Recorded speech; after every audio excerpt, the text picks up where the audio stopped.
gonna give it a few minutes to see if anybody pops in before I get started.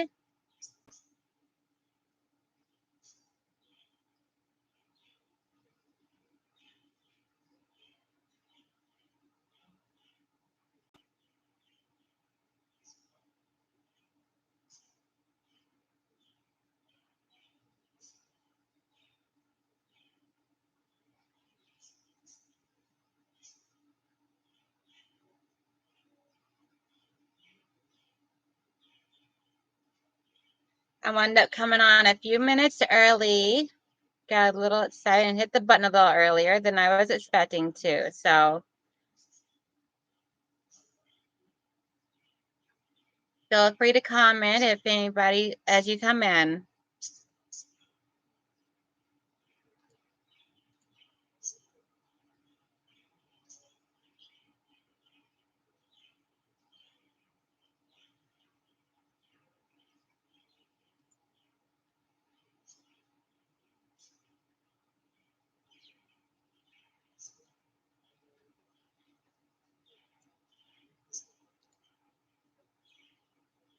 Hey Jean, how are you doing today?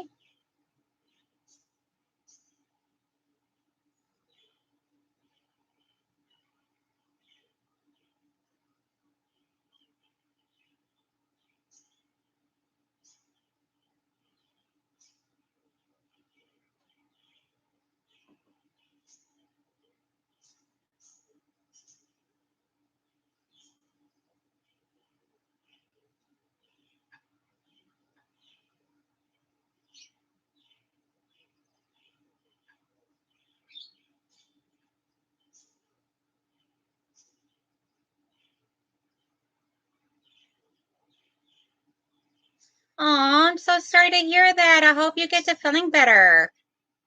I know broken ribs are horrible. I had one before when I was pregnant, when I was like middle of my pregnancy with my oldest son. Kicked me one night and broke a rib.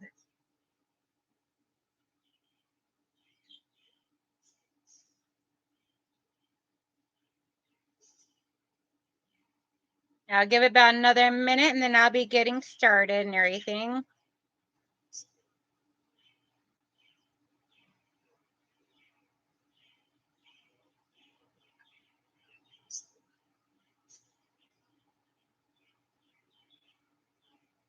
I'll be making a fuzzy kitten today out of a pair of fuzzy socks. And I also want to show off some fabric that I ordered. Just came in, got delivered and everything right before I came live.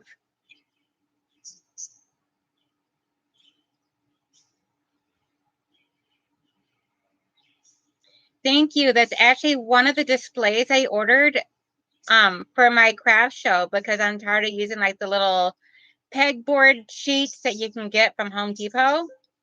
So I actually bought this off of Amazon and I got another one that has like the straight like going across and up and down wires for hanging like bags on. And I figured this would be great for my scrunchies and keychains and such for when I do my craft shows. Plus it gives a nice backdrop for when I'm doing my live.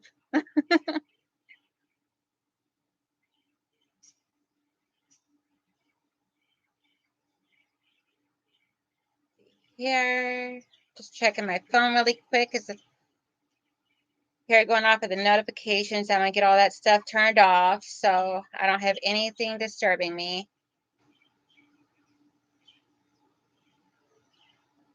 There we go.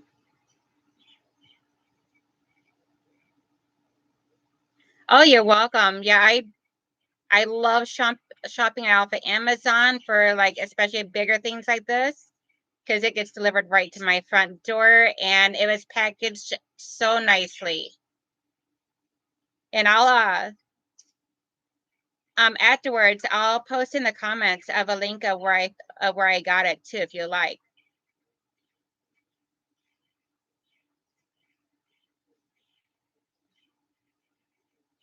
Actually, let me see if I can't get it really quick for you.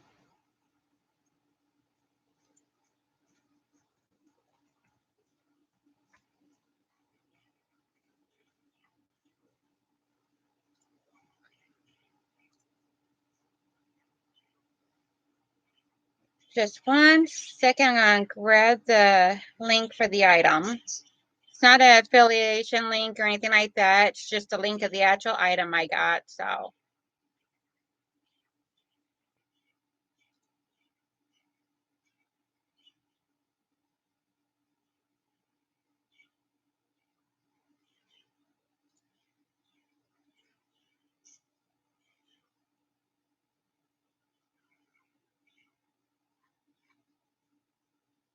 Let's see.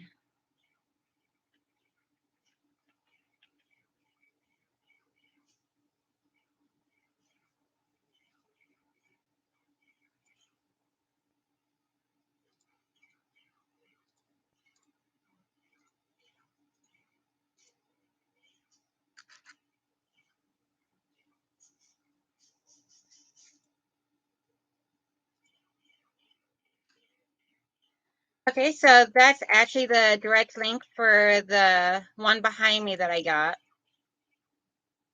Oh, you're very welcome. So it looks like it's possibly going to be just me and you for right now, unless other people come in. I'm not seeing anyone else just quite yet. But that's okay because it's my first live stream, and I know Laura Lynn is also doing her live right now too. So unfortunately, I wound up having to bump mine back a little bit, which is fine. People can always catch the replay. So my little fuzzy kittens that I make are like these right here. I do like the little eyes and nose and the mouth and everything, all the facial features off of using embroidery floss. And let's come back to at the red. And I love to go like Joann's or even off of Amazon and buy the embroidery thread, but Joann's has the like the spools, and they're so awesome. But then here's like another one of mine. It wasn't too crazy about the yellow on the face, but it made it stand out more. And then I added like a little ribbon around it, around the neck and all my stuff, like the ribbon I don't sew on, I just tie it. So that way there, if say someone doesn't want the ribbon there, then they can easy take it off. Yeah, I do agree with that and everything. There's a lot of times, especially during the week, where I get conflicted because I'm like so many lives are going on all at the same time. And so the socks I use, I just ordered like a bunch off through the bulk off of Amazon. Thank you. Yeah, I love them. They're one of my biggest sellers, especially with the little ones at the craft shows. I just get like the fuzzy socks that you would normally wear like during the winter time, or in my case, since I always have cold feet, I wear them year round. So to start off with, I just take the pair of socks and I turn them inside out. And it makes it super easy and to deal with and everything. So I just turn them out like this right here. But then so right there is the seam for the toes.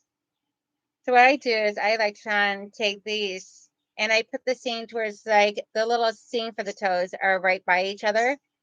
And I just go down and I fold everything right in half. I couldn't really, whenever I first started making these, I could never really actually find a good actual pattern for them. So I just had to watch a bunch of different videos. All I had was like music playing and didn't really have an actual pattern or anything like that. So I just essentially just watched the videos and followed the best I can. And then and work it out as I went. So once you get it all folded up nice and neatly, like right there is where the heel is. So what I do is I try to make sure I don't where the base of my thumb right here, the joint of my thumb, I put right at the top of where the heel would start. And then I just trim my socks. I don't know if you can actually see it too well or not, but I just trim my socks to where it's like right above my thumb and I come down. And for the legs, what I do is I try, because you need one sock for the actual body and one sock for the for like the head and the tail, which is why you need a whole pair.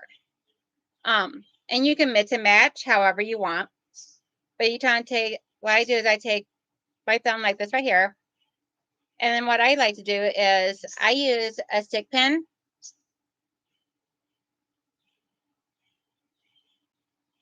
Oh, awesome. Thank you. I was worried about that. So I'm like, I've never done a tutorial before, so this is a little new to me. So what I like to do is I take a stick pin and I pin right below where I want to cut. So that way there, right there's the head of my stick pin. And I know they're a little hard to see and everything. I got the really pale pink ones, which I love pink and I love purple. I mean, I love color all the way around, but pinks and purples are like my ultimate favorite. So right below, right above where the head of the stick pin is at is where I'm going to cut. And I cut from where the outer edges of the sock is over. I go about a thumb's width and I cut down to about right around where the base of my thumb is, and then over. And that would be my front two paws. So I'm going to go ahead and do that. And once I get that done up over here really quick, and beware, when you cut fuzzy socks, they are very messy. It sheds a lot of threads. So just be prepared for having to do any picking of the fabric off of you or anything else. Unfortunately, it just happens. So take my good fabric scissors and I'm going to cut like right below where the seam is for the toes. I got my thing here. So right above my thumb and the pin of the head of the needle and right below the seam. So I'm going to cut over. I'm going to cut down that way, right beside where my thumb is. So that way there I'm not cutting my thumb or anything, being very careful and very slow. This is a lot harder when you're doing it like this, but once I get a little bit of a seam going where I'm going downward, what I like to do is I like to turn my thumb around the other way. So that way the base of my thumb is down here at the base of the paw. And then I just go up to about where the top of my thumb is. And from there, I just curve it around to create the crease in between the legs. So then you wind up with like a piece like this right here. And if you take the pin out, then you have that. And there's your front two legs. And for now, I'm going to go ahead and fold them back in half and pin them back because of the fact that now I need to come down here to the other end of the sock and do the other two paws. So make sure that the excess of the heel is all stuffed up in there because that's actually going to wind up being the kitten's little booty. So make sure you got the two sides here are about even as you can get them. Don't have to be perfect. So you just fold it in half. And then with the outer edges of the socks, fold it in half. You do the same thing down here at this end with your thumb and all. And that's how I judge how long that the paws are going to be and how thick the paws are going to be, because I don't want to do it like too thin or too long and everything. I've had some where like they didn't match up and all, and this is like the easiest way I could find to do it is going by like the length of my thumb. So I'm like, that seems like a good length for this size of socks. So we got, once again, we got the heel section here of the sock, which winds up being the kitty cat's bottom. So I put my base of my thumb right there where the heel of the sock is. Get that all folded up in half. This is a lot more complicated whenever you're doing it on video, showing someone. So then I got it all folded in half, nice and evenly right there. My thumb is holding it. So I grab another stick pin and I stick the pin in right where my thumb is at. That way there, it holds everything perfectly in half. And not sure if you can see the stick pin or not, but I got my stick pin in right there. I'm gonna cut, come up here, I'm gonna cut directly over from the folded outer edges. I'm gonna cut directly over to where I have the massive amount of the fold. And one thing that you can also do is bring up the lower half. This is what I've been doing lately. Bring up the lower half and measure them up side by side, and then use that as a template to cut the bottom leg or the back legs. So good. So you can see very well and all.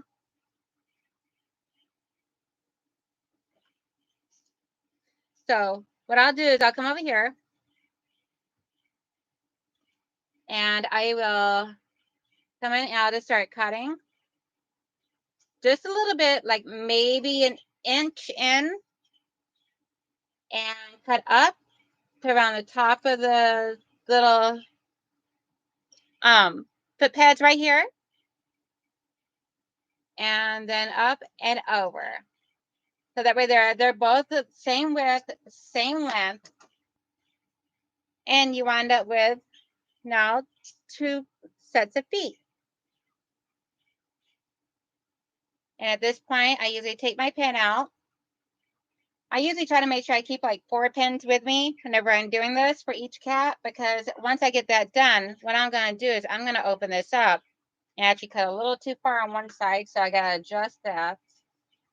Or actually, it looks like it didn't come all the way around. There we go. So what I like to do now is so once we get that all opened up, we have the body for the kitty cat. And that's going to be the bottom, the kitty cat's bottom, and it's going to stick up like this right here once we get it all filled up. And I just use polyfill for stuffing the kitten. And it doesn't really seem like it bleeds out or anything, so you don't need to do like any like reinforcing of the fabric or anything like that. I mean, I've had this one here done up for probably a couple months now. Is at my last show. And I don't have any pillow stuffing sticking out of it or anything like that. This was actually, I'm not really for sure what was going on here. I don't know if maybe that was just a white part of the sock that happened I got caught in there or what. I'm not really for sure why that little white spot is on there, but it doesn't feel like it's polyfill or anything, so. And I've seen people do these with like buttons for the face or anything like that, but I feel like that's a true hazard depending upon the age of the child, or if another animal like a dog or something like that gets a hold of it. So I feel like if I try to do it where it's just embroidery thread or embroidery floss, that seems to work out the best, because that way there's less of a choking hazard. And it makes these good for all ages, because you can get it with a ribbon, and you can always take the ribbon off if you don't want it on there. And I also offer like multiple different colors of ribbons. So what I did here is I just kept the feet together like this right here, the front 2 paws, and I stick pinned them so that way they're held in place for whenever I get ready to hand stitch these. And then what I'll do is I'll also do like a pin right here in the middle to help keep the middle all organized and right where they need to be in order for me to do my stitching, so everything lines up properly.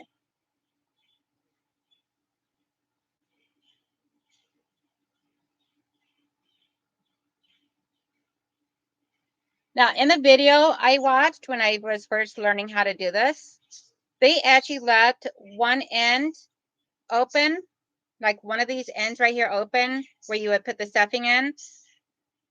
You could do that, or another thing that I do it both ways actually. So another thing that you can do is turn the portion where the heel would be of the sock. You can actually like scrunch it up like this right here, make a small little like 1/2 inch to 1 inch little slits for turning the legs and the body inside out, and then doing the stuffing of the pillow stuffing in there. I do it both ways. I really don't see that one way works better than the other. Just gotta make sure you lock in those starting and ending stitches really well, because that way there it helps keep everything all organized properly and keeps it from getting the stitching from breaking loose. So now what I like to do is I like to prepare all my fabric before I start doing any stitching. So now I take the other sock that was the matching coordinating sock. Yeah, I love doing the thread and then embroidery floss. I just feel like it's much more of a safety thing than anything. And it looks super adorable. But now you can be able to take the other sock and turn it inside out. And we're going to fold this in half, just like we did with the other one, the first one. Matching up the seams for the toes and getting everything inside. This for the portion here, I don't really worry so much with that because of the fact that this top portion right here where the toes are and up until about where the heel starts, this is going to wind up being your head and your ears. So again, stick pins. You don't have to stick pin. I've done it before without it, but to me, it just seems like it's a lot easier because it gives me an extra set of hands essentially of holding everything in place while I do my cutting, because being fuzzy socks, it likes to move a lot. So I just try and stick pin here, right below the toe seam, but enough where I can get my scissors in there comfortably. And what I'm going to do is I'm going to come over about the thumb's width again. I'm going to cut over about the thumb's width, and then I'm going to make it into like a triangular cut once I get as far over as I want. And that's going to help create my ears and make it so that way there's not too much fabric up here in a corner that, and like a straight corner or anything like that. It's going to be more of like an angled corner. So then I'm going to come down straight across like a triangle, and that's going to wind up being the top of my head and my ears. And then right where the heel portion here starts. Yes, definitely. I love my stick pins at certain things. There are some things I do where I don't ever use stick pins. And then there's other things where it's like stick pins are a must. I have to have them. And I love my little stick pin pouch thing here that I have. I think it's either Joann Fabrics or Amazon I found this. And I just love it because it's got the wooden base. It's lightweight. And I bought a multi-pack so that way I got one for my sewing room and one by the couch where I sit and do my hand stitching in the evenings while watching movies with the guys. Because I got my husband, I live with my husband and my 24-year-old son. And I love doing my hand stitching. I have really bad anxiety disorders, so I got to keep busy at all times. If I don't, I wind up just like getting really antsy and nervous and everything else. But anyway, so here right where the top of the heel is, I'm gonna fold this over, and we're gonna cut right about right here, and that's gonna be the bottom of the head. So right there is the heel portion. So what I do is I come over, I go like maybe half an inch or so, and I just cut straight across. Thank God for a good pair of fabric scissors that my husband got me. Yeah, I actually bought a kit to do that, and I just not broken down to do it yet. And I got tons of mason jars and everything, so I got all the stuff to do it. I just not gotten that far yet. I just wound up putting everything out to the side and using the jars for buttons, because I make a bunch of different items, and some of them, especially my Christmas ornaments I'm currently working on, those have a bunch of buttons on them, like usually like one on the front and one on the back. So now we have this right here from that second sock. And so right there's our stick pin. I don't know if you can see it too well or not. Yep, there it is. So here's our stick pin. So we're going to come over here and we're going to cut right across here about the tip of the finger to the first knuckle width over. And then we're going to come down and cut from there. Or we could even try and start off down here, which might be easier for me since I'm doing this by looking at the camera. And then, so I came up like a triangular fashion. And now I'm just going to come straight across, right underneath that toe seam. And that way there, we have this now. And so once I open it up, you'll be able to see it better. And that is going to be the top of the head with a little, and I usually want to try to make it so I got some color right at the top of the ears, because I think that adds some interest and some super cuteness. So now I stick pin both of these right at the ears area.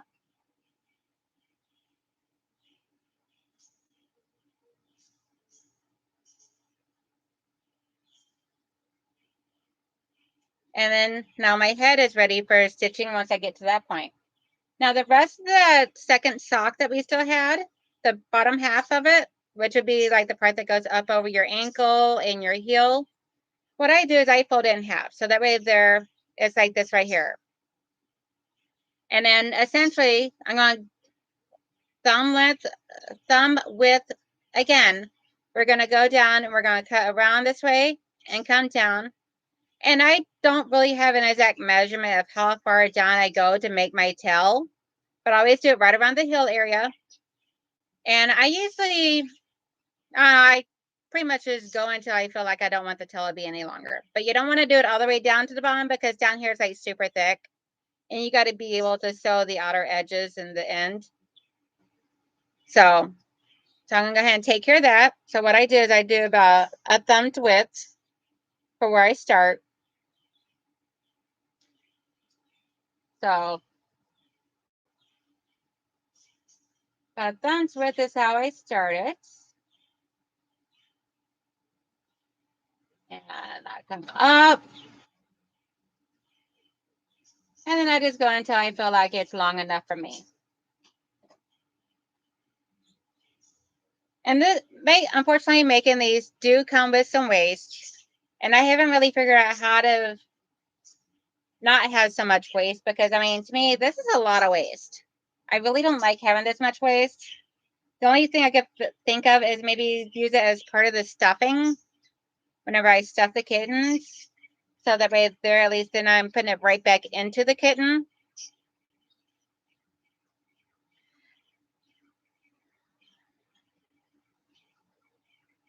Oh yeah, see, I don't have a lot of wool. I don't think I've ever even sewn any wool. The only thing wool I have in my sewing room is my wool pressing mats. So for this here, this is what we come out with. And it's going to wind up being the tail. So now we have our body, we have our head, and we have our tail all cut out.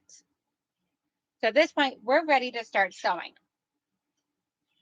So I always use this white sewing thread. I really don't see a purpose to match the thread with it, because with it being fuzzy kittens, you don't really see it anywhere. And kids are not that picky.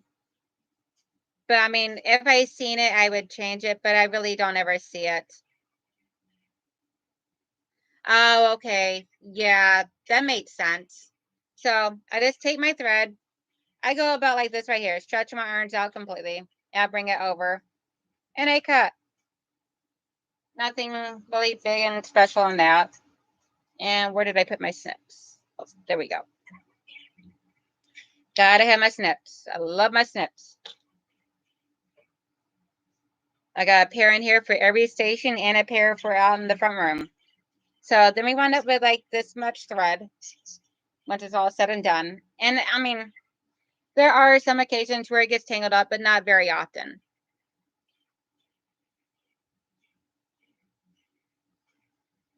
Awesome. Thank you so much, Jean. I'm really glad that you're enjoying it. It's my very first time ever doing a live event.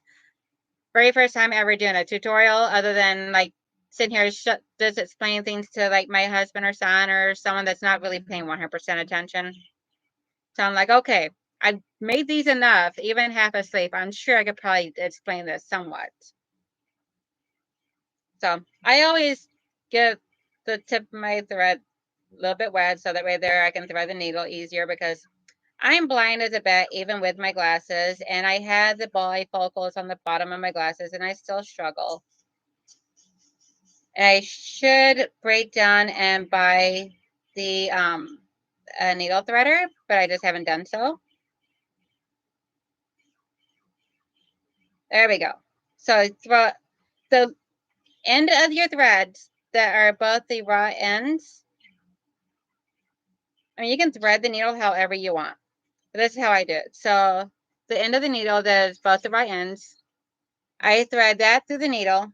I bring it down towards like almost near the end, and I'll leave it like that. Because when I'm going to start off, I always start with the body first. Get the bigger portion out of the way. And so what I do is I just come up here so here's the little footsies. So I always start on the outside edge and work my way in, up, down, and around. And with this much thread, I can get through all of this right here, both legs. So I just come in. So I start with one side and I come up to the other. And since I got the little loop down here, I loop it through.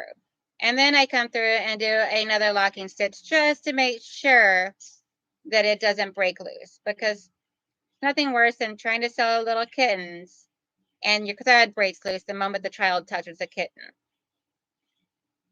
And the way I am, all my sales are not final. If there's ever an issue with anything I ever make and all that someone has purchased from me, I expect that they come back to me and talk to me, because I will make it right. I stand by the quality of my work, and I give it my all.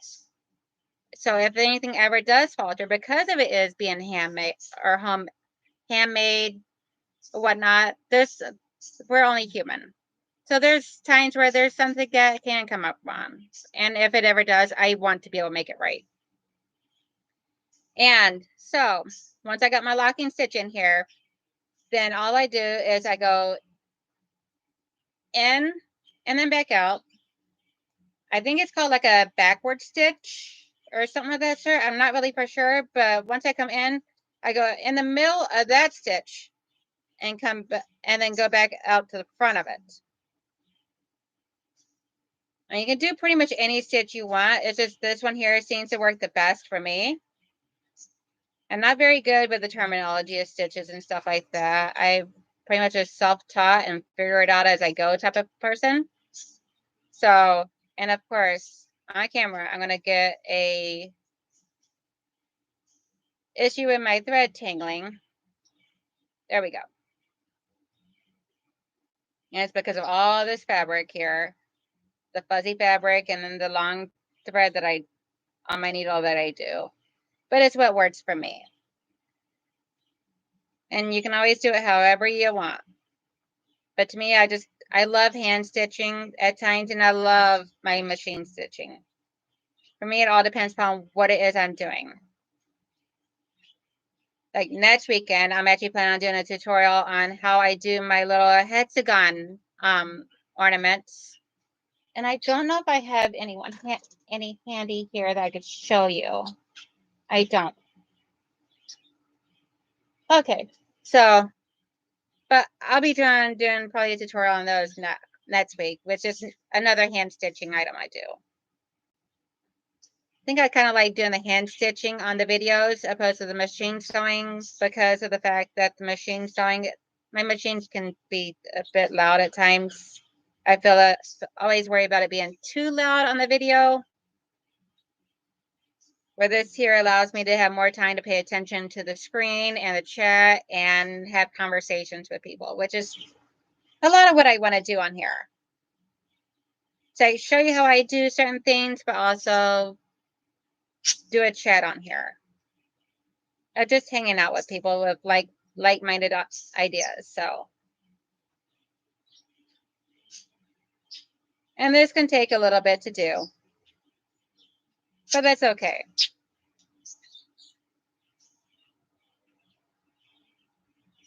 I'm always going to keep mine on Saturdays unless I got a family thing going on, but we don't really do much. So my husband and son pretty much hangs out in the garage or does their stuff, and I'm usually in my sewing room on Saturdays. So I do intend on keeping it on Saturdays, and my goal is to keep it around noon. I just had to do it a little late today because today is my dad's 70th birthday and my aunt's retirement party. So I had to go see them and take my aunt her retirement party gift, which I made her since we live in Michigan. I made her, and she's a big football fan. So I made her a Detroit Lions bowl cozy. And my bowl cozies, I actually came up with a new design today. Something I woke up and thought of and decided to do it. Is I do, instead of where like you normally do like the bowl cozies where you do like the stitching it together on the outside and then leaving a little opening, you flip it to the right sides out and then you go around and do a secure seam. What I'm doing is I did this one here where it's like I just quilted the two set pieces. I put them wrong sides touching, and then I bound it like a quilt. And with the binding, I do the double or the bias binding. So I bound it like a quilt, but on the end where the two ends come together, I made it like a little loop so that way there it can hang up as a wall decoration for the kitchen or whatnot whenever it's not being used. So I'm going to start making some like that and posting it on my Etsy store as well. And on my Facebook page. So I'm almost done with see, these are the back paws. And once I get up here to the end of the back paws, all I'm going to do is I'm going to do like 2 good locking stitches. Just to make sure it's all held in there nicely.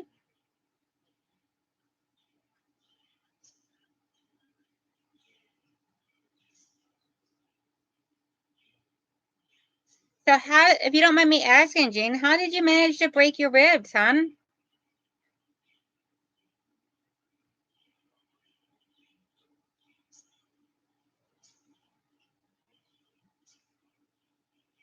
I seen that. I was actually on my way to my aunt's when I seen that, and I was so excited. And then, of course, I was like, "Yep, of course she's going to order the red, white, and blue keychain." I'm like, she's a veteran, so of course she's going to. But thank you so much. I'm actually going to be getting that order ready to go out after the live stream today. So I don't know if I'll get it out to the mailman before he gets here. Most likely not, because I think he already came for today. But it will be going out Monday morning. So I like to get my orders out right away. And I always just do it where the mailman picks it up in the front door. But I truly appreciate that. I thought that was so awesome.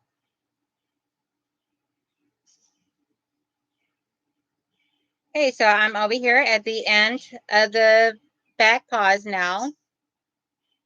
Now, I'm not really showing too much of me actually doing the hand stitching because I really don't know how to explain the stitching. I just hand sew however it is that you feel comfortable with. Whatever way you feel works best. So now we can take the little stick pins out of this end and put them into a adorable little rose pin cushion over here.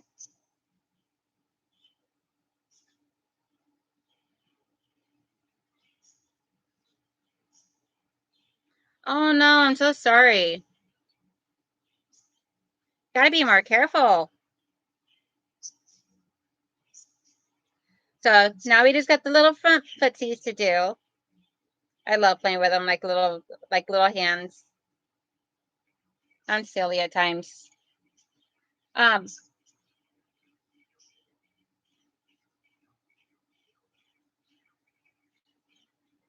so do you have any big plans for the weekend or just relaxing and letting your your ribs heal up.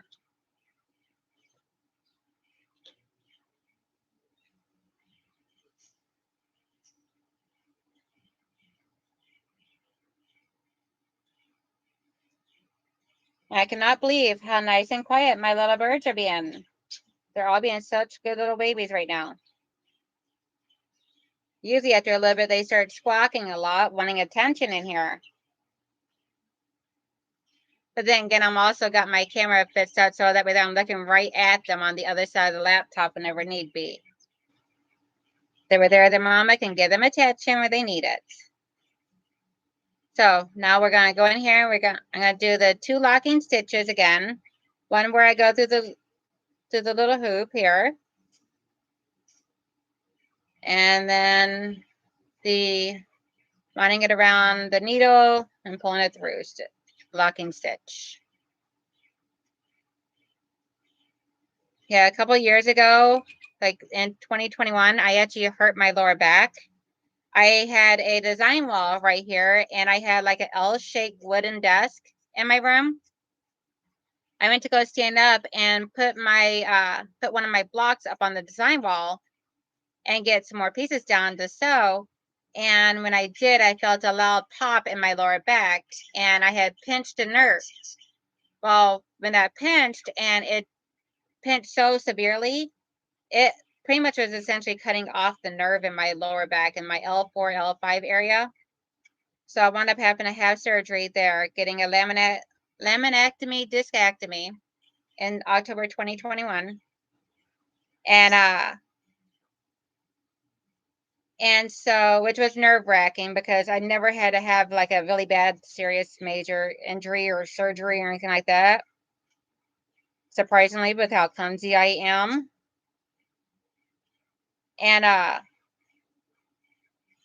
but yeah, I mean, it's weird. And to this day, I still have problems with my back bothering me at times and everything. But at least I can take care of it by just taking a couple of Motrin when it gets too bad.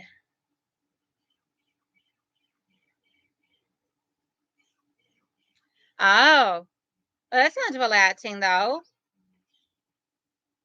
I mean, if you got to be injured, at least you can do it while relaxing and everything, watching the game and embroidering.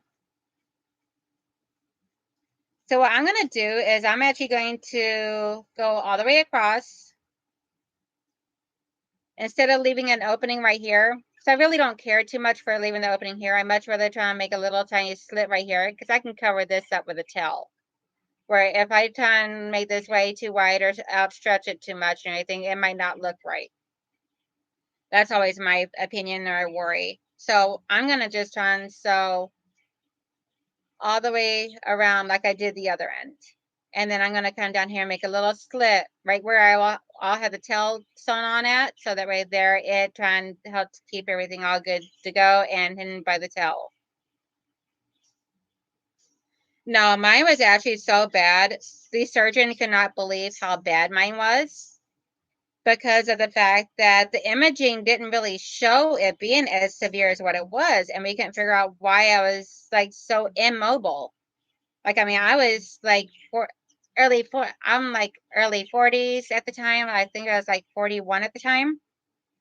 And because I'm like 43 now. So I was like 41 at the time and essentially walking with a walker. And even that, I can't really even call walking too much because it's more of like me laying across the top of the walker while using my body to push the walker because I couldn't raise up. And I had to go through that I had to be like that for a couple of months until they could get me in for the surgery, get it all approved, jump through all the hoops and everything.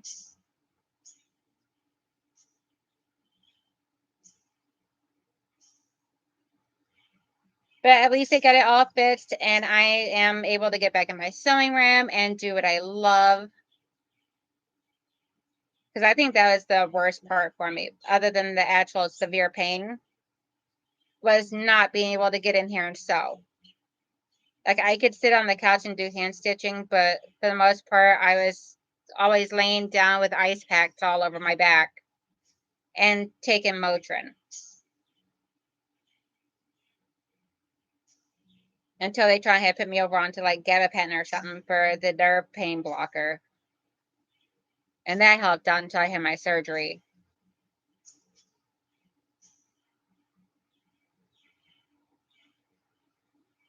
So who is Ohio playing against today? I don't really do too much of watching sports, so my birds preoccupy my TV in here with their little birdie videos to keep them comforted.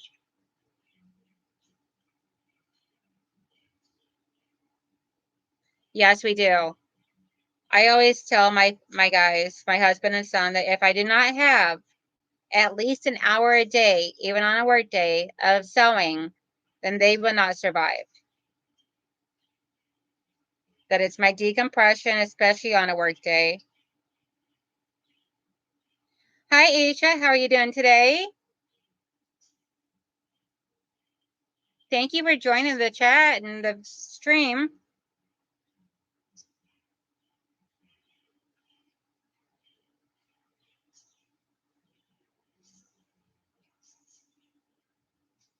We're just making little fuzzy kittens out of socks. Right now, I'm working on getting the body built, all made up and everything. And if you go back to the beginning of the video when this is all done, if you want, you can see how I go about making my little fuzzy kittens if you're not watching it from the beginning right now.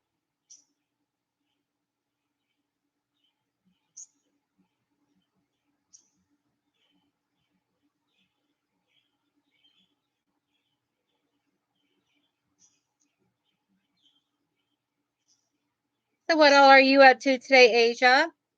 I'm hoping I'm saying that correctly. I really don't want to, I don't really like messing up names. If I did mess it up, I apologize.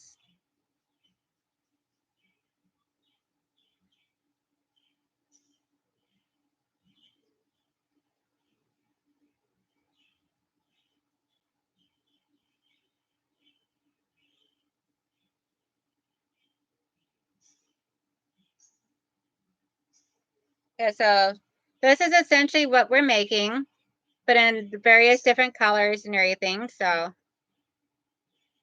aw, my mom tried to teach me to crochet, and I learned the granny stitch, but crocheting just wasn't my thing. For me, it's more of like the actual hand sewing or the machine sewing. I just taught myself this year how to use a serger. So I've been having a lot of fun playing with my serger. Like any raw seams I got to enclose, like on a quilt or anything, like the edges of a quilt, I love going over it with my serger before I put the binding on because it gives that little bit of extra strength and security.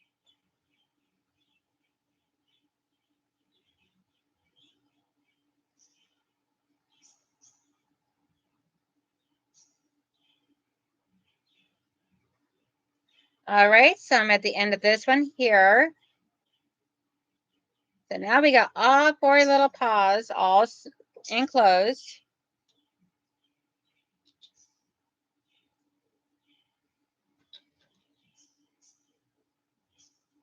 So take those little pins out.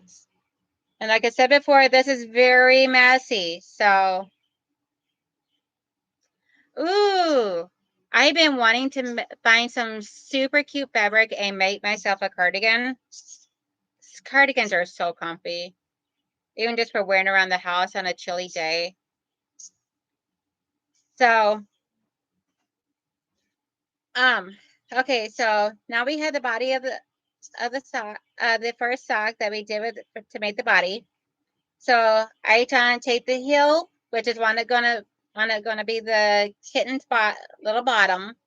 So I take the heel and I poof it up, and I grab it right up here from the top, and I'm gonna make just a small little slit, and that's just so that way there I can be able to turn the paws right side out. So I just take my little snips and just make a little tiny slit right there, just enough where I can be able to get my finger down in there. The fabric is very stretchy, so you don't need to make a large cut. Just enough to be able to get your thumb in there to flip this.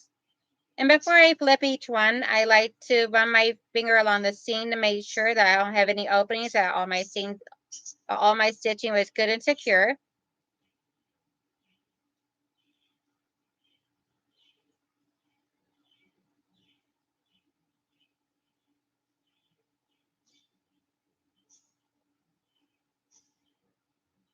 So there's the back two paws. And then I'll come up here to the front two paws. Oh, that's cool. Yeah, I like sewing. I occasionally like doing cross stitch. I bought a pattern. I think I bought one that was too complicated for my beginner brain. And so I started on it like back when I had my back surgery in 2021. And it's still sitting in there, not even halfway done. I'm like, it's not going anywhere. I'll get to it when I get to it. I go through my moods at times of what type of craft I want to do. So now we have our little body.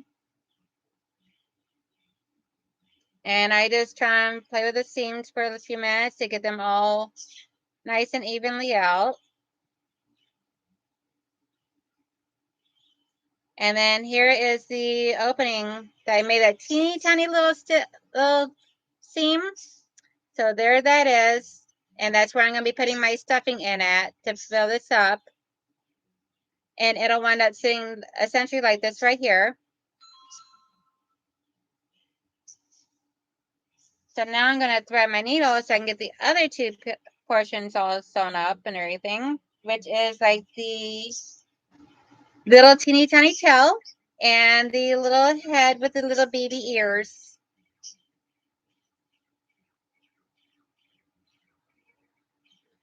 So I'm probably going to start with the tail first, because once I do the head, I got to put the stuffing in there and get that closed up so the stuffing doesn't come out.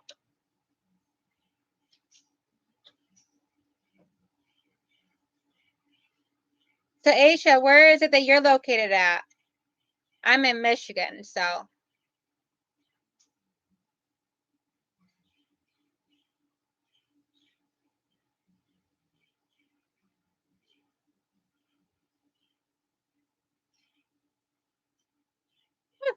That threaded a lot easier that time.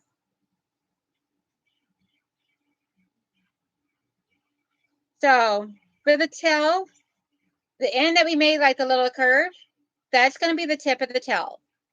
So what I do is I start up here where I got the end. Oh, okay. And we're all not too far from each other. Just a little bit of a trip. So this one up here, for the tail, I start up here where it's more boxed in. And this is actually going to be the base of the tail. This is going to be where it's going to connect to the bottom at.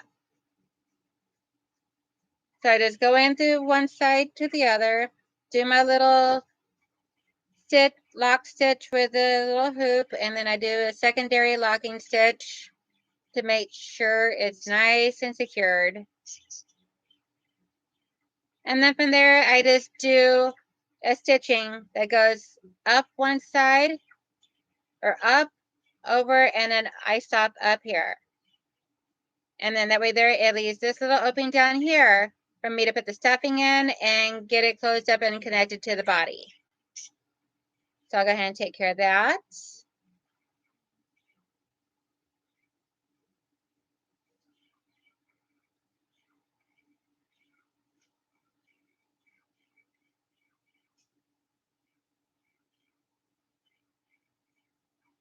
Because if I can quit fumbling over here.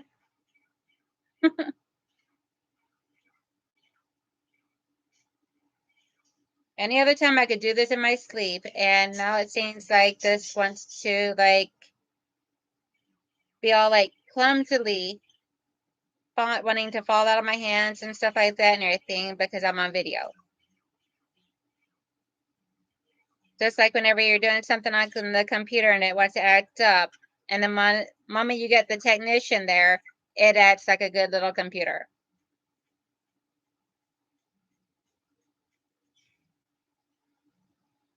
So as I go and I get the area secure, then I take my stick pins out so that way I'm less likely to poke myself or to forget that I had a stick pin in there.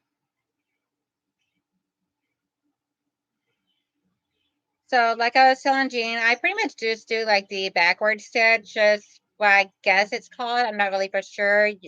You can correct me if you want, Jean, on if you know the name of it. But you just try and do like one stitch up, and then when you start the second stitch, you go in the middle of that one, and then go, and then you come out where it's like in front of the first stitch. That way they're like overlapping. I don't know if it's a running stitch or a backward stitch or what it's called. Not good with the name of stitches. I just go with the flow.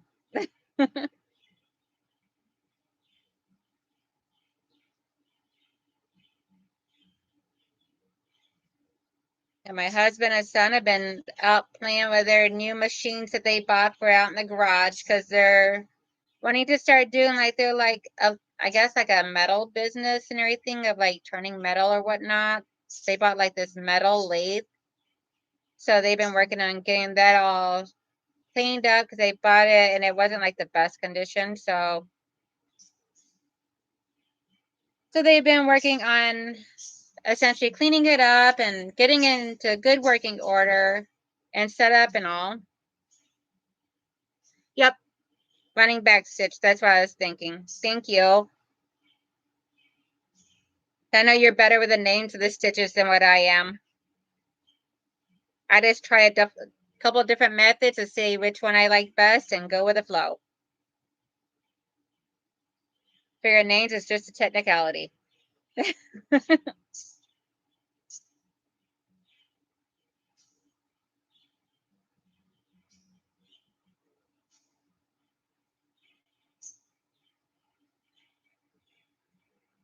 So almost down to the end of the tail now.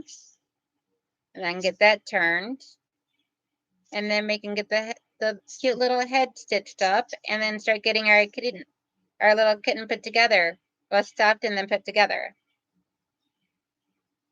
Figured today it's going to be a little bit longer than what I normally do. And that is normally will do. Figure on average, I'll keep it to about an hour normally, but this here is a little bit longer of a process, especially when explaining it. So, and it's my first big live stream, so figure why not. So I'm over here at the end now, and I'm just going to trim my thread. And if I leave a little bit of a tail on there and all, then that's completely fine because it's going to be on the inside, so it's not like anyone will ever see it. And I still got quite a bit of thread left on this one here. If I'm doing the tail, so I'm just going to leave that there. I'm going to just twist this around my finger to get to do a roll and lock that end in so I don't lose it. I pretty much just use like a cotton or a polyester thread. Like this in here is just a cotton thread. My husband, when I first got into sewing about 2 years ago, like really heavily into sewing, he bought me like a bunch of thread, like a bunch of cones and a bunch of these little spools here. And so I just pretty much just use them for doing my hand sewing. My cones I use for doing my machine sewing, and then my hand sewing I use like my little spools. But just because they're a lot easier to take around with me. So now what we do is I just try and take where we have the base of the tail of the opening. I just try and run my finger along there. And as you can see from my shirt, it is fully loaded up with the little fuzz that is flaking off from the socks. It happens with every type of socks, fuzzy socks I've bought so far. I have not seen a fine one that does not shed like this. I'm still picking it off of my blanket. Oh, you're welcome, Jean. I'm still working on picking it up off of my blanket that I cover it with on the couch from the last kitten I made in there. So once we get it turned, it's going to be a cute little tail like this right here. It's got some white on the pattern, which is hard to catch on here. There you go. Might be able to see a little bit the white a little bit better on there from the light reflecting. And a little bit of the darkness and all. So what we'll do is we'll stuff it in here, and then I just go in and out all the way around, and then just pull it to tighten the stitch and flip the raw edges on the inside. And then I do a couple of locking stitches on the, I'm going across in both directions to lock it in. So that way there it secures it nice and shut, keeps all the stuffing inside before I sew it onto the body. And now we got the cute little head. Yes, you do. Let me see if I can flop the camera around. I don't know if I can do that in here or not.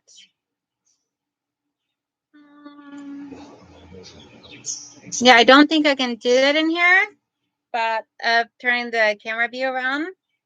But right on the other side of me, I do have birds. Let me see. Okay, if you get motion sickness, close your eyes for a second. And excuse the messy room. Okay, here are my babies. And right here, front center, and the big one is my son Conyer, my green cheek son Conyer. He took off running. He loves it whenever the camera's facing him, just not whenever it's so close. And then over there, I have my lovebird and my budgie. So I am trying to go slow to help prevent from the motion sickness. I hope I didn't cause any, but I wanted to show off my baby since you asked. But yes, I have 3 birds in here.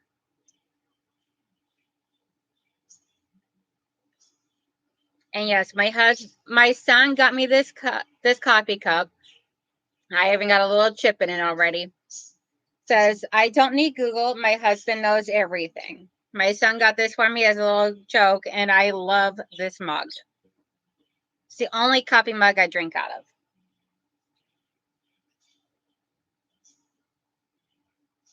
Alrighty, so now we're going to sew up the body.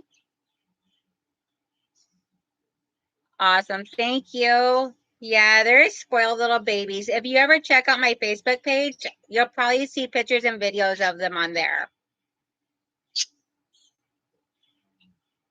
I got them, and then I also have 2 cats, which my sewing room door stays closed because of the birds. I don't want to take any chances because, especially since one of my girl cats shows a little too much interest in the birdies, which is just their natural instinct. And then I also have a female 9-year-old pit bull, and which is such a little lover. And then I also have he's about to be 15 years old in April, but he's a little Yorkshire, and that is a mama's baby all the way around. Like if I'm sitting on the couch, he comes over and puts his paws up, and I pick him up and hold him like a little baby, and he lays down beside me. He's got to be beside me. And I mean, he's a spoiled boy, but he's getting close to his end, which is really hurtful. Yep, I use my sewing machine. I don't use it for this, but I do. I just recently bought this here. It's a Chinese version, but from my research, excuse my messiness, I'm in the middle of a bunch of projects. So I actually bought this off of Amazon. Had some complications with it and had to figure things out because I never had an industrial sewing machine before in my life, but I wanted something to help take the stress off of how much I was using my Juki, because she's got to go into the shop since I pretty much ran her to death. So she's got to go to the shop to get fixed because her motor is making some noise. So for the headpiece, I'll finish that in just 1 second, Asia. But for the headpiece, we're just going to sew from here down, back up, and over, and then do the lock stitch over here. We're going to leave this open so we can be able to turn it and stuff it. But then I also have, aww, yeah, Yorkies are so easy to spoil. I mean, all babies are, but because I'm a big animal lover. As you could probably see, I also have a fish tank back there. I have a 10-gallon fish tank back here. And on the other side of this divider is my other sewing table, just to wooden old-fashioned student desk that I use for a sewing table for my, where I keep my brother embroidery machine and my serger. But for the sake of the video, I was trying to cover up some of my mess back there because right now that's storage of my projects that I'm working on. So it's a mess. And like to make this look better for the video, because I didn't have time to clean it today before I came live, was put up my divider that I just got yesterday delivered. So I'm like, sweet, perfect timing. But in my fish tank, I have freshwater fish, and I try to go mainly with like the glowfish, freshwater fish that you can get from the pet store, because I just love the vibrancy of the colors. And I got like 3 or 4 different kinds, and then I also got what they call a rainbow shark in there, and he's gotten so huge. But he doesn't mess with the other fish, so everybody lives in happiness in there. And it's something nice and cute and peaceful to look at when I'm doing my sewing over there. Which was my first animal addition to this room. Because I wanted something that... I just love the sound of a water tank. I mean, of a fish tank. It's very soothing of listening to the hum. Yes, I'm sure you do, Jean. I came in here to get ready for my live stream. I looked around. I'm like, oh, this is not good. And I got no way of hanging up like a cloth or a quilt or anything behind me to make it look good. I don't have a quilt that's ready to be hung up. I'm like, okay, what can I figure out here? And then I remembered I had got that and delivered yesterday. Hadn't even taken it out of the box yet. So 15 minutes before the stream today, I was in there taking this out of the box and bringing it in here and unfolding it. So that way there, I could have that ready to go. And I'm kind of thinking I like this being behind me because it gives a nice little, like, solid definition instead of all the wild, crazy busyness that goes on in a quilter's room from all the different colors of fabrics all over the place. Especially from, like, all my crazy goodies I have up on my top of my workbench up here. I love collecting a bunch of stuffed animals and stuff. Yeah, I got stuffed animals. I got my kids' pictures. I had 3D things that my sons have printed out for me. I have my snow globe collection. I love my snow globes. And I also have a stuffed gizmo that my husband got me from the Gizmo movie. Because Gizmo is so cute. I love stuffed animals. And one of his friends knew how much I love like stuffed animals, Cabbage Patch Kids, and all that. So his kids were getting rid of because they had grown up a lot, and so he was getting rid of their Cabbage Patch baby, and he just gave it to me, completely good condition, nothing wrong with it. And I was like, oh my gosh, like didn't even care about the whole collector's edition portion of it because of the fact that it's not in a box. It was very well loved.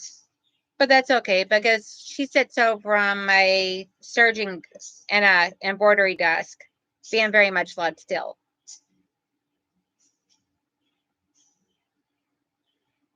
Yes, it definitely would.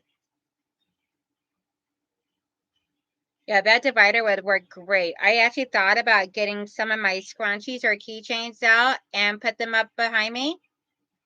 Or like maybe one week if I have like a baby quilt that I got the front done, because I love doing baby quilts and I got a couple of them I'm working on. But like maybe one week whenever I have like the baby quilt front done, maybe use that as a backing behind me. So we got the head done now. The head is all sewn up here. I just gonna reach my finger in here. First, what I do is I run it along the seam to make sure that my finger doesn't poke through anywhere, to make sure all my stitches are nice and tight. And then I just flip it. And I must not cut it up high enough because I really didn't wind up with too much of the color on the tips of the ears like I usually like. So now we're actually ready for the pillow stuffing. And I have some extra over here in a baggie that I first initially bought this bag of pillows of the stuffing. And I just use like the polyfill. You can use anything you want. But it was convenient for me and what I had available. So unfortunately, this bag, all I have is this much left. You need more than that. So we'll start with the tail just because of how much little we have. So I just take little wads of it and stick it in here until it's stuffed. And yeah, it's definitely. So I just put the stuffing in here until it is to the thickness and consistency of what I want. There's no real measurement for it or anything, so I just do it until I'm happy, and then I sew it up, and then I close up the opening. But then over here on the other side of my desk here, I also have a large box of the polyfill stuffing that I bought from Joann's like over a year ago that I still not even halfway through yet. For this stuff lasts for like forever. I love it. Because I've made teddy bears, I've made pillows. I do a cathedral window Christmas ornaments that are padded. So I use I use the polyfill stuffing for them. And then I do my little kittens. Had people ask me to do other animals, but I can't really find any really good tutorials on other animals, and my kittens do so good for me that I really don't want to get another item. Don't want to overload myself with too much stuff, which is very easy to do. Because there are times where it's like I feel like, okay, gotta take a step back and breathe for a second. Okay, so I just make a really nice, good, somewhat decently thick knot down here because of the fact that now I gotta go through this fabric. I got it stuffed all the way, and I did to where it's not super thick, where it's not gonna be popping through the fabric, being able to see it through the fabric, but at the same time, it's cushiony enough where it feels nice. So then I just try and start from the inside, and I bring the needle out. So that way there, my knot would be on the inside then. I usually try going through a little bit of the polyfill as well. So that way there, it helps lock that knot in there. And from there, I just go in and out until I get all the way around. No exact spacing or anything like that, because this is just to get it to close up the opening.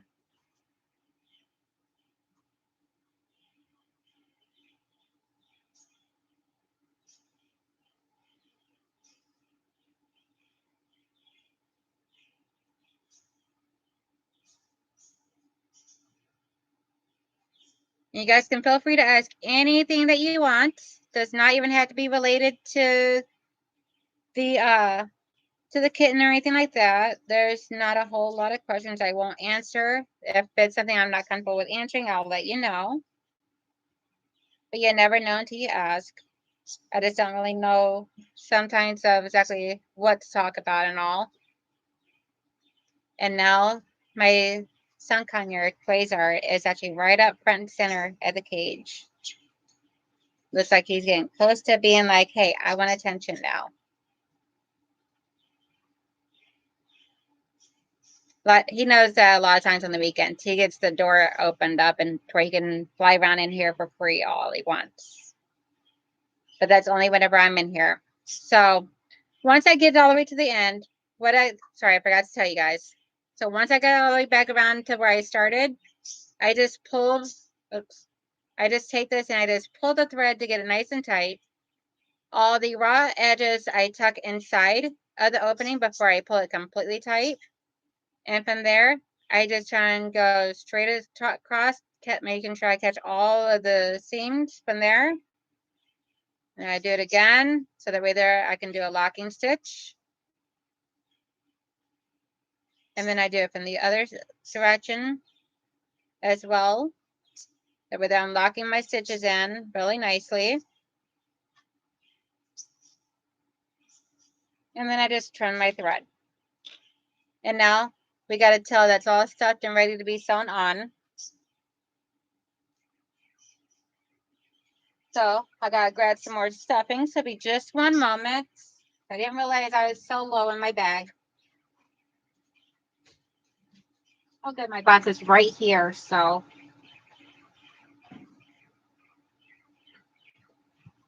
just gotta remove a few things off of the top of it.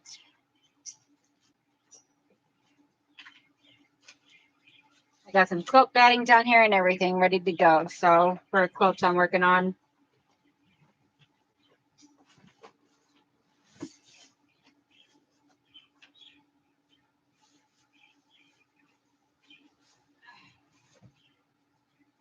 Sorry about this. It's a little bit more awkward than I was intending.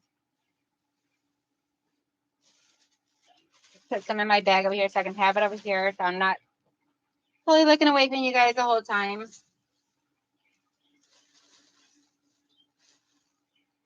There we go. That should be good. So now we can try and do the head.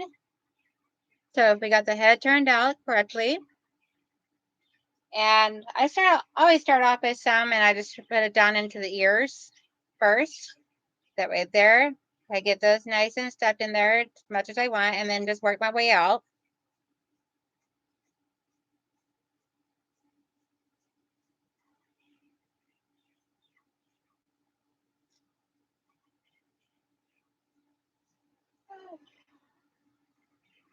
I'm tired today. My Yorkie has been waking me up earlier and earlier every day. With him getting older, he's lost his teeth, all of his teeth, like 2 years ago, to where he's been on a completely wet food diet. Like I still buy dry food for him because it's something that he loves, and he's on a diet anyway because of his food allergies. So what I do is I buy the dry food, and then I put like 3 scoops of it into a plastic bowl, and then I fill it halfway out with warm water, let it set for a couple hours with a cover over it, and then I try and like I take a whisk and I whisk it all in, so that way it's all nice and like essentially wet food like, but it makes the food go longer, and he loves it. And then he gets that every evening mixed with a little bit extra water just to make it a little bit more liquefied for him. And I've actually seen him try and like bark at the pit bull because of the fact that she'll get a little too close to him when he's eating, which I find hilarious. And she just stops and looks up at me and walks away.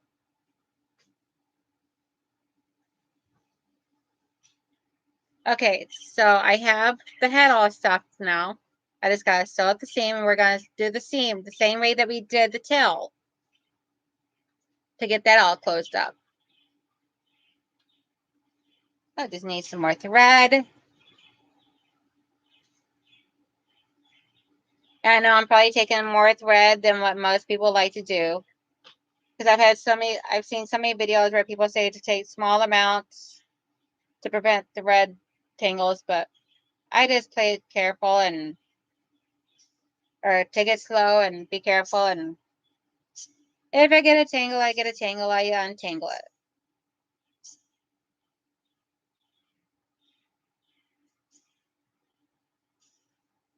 Okay, so I'm going to start off with on the inside, bring it in and out of the same area right by each other, so that way there I can do it right through the little loops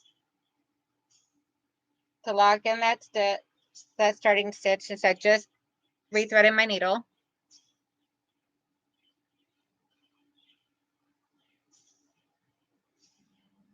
Peas and carrots and brown rice.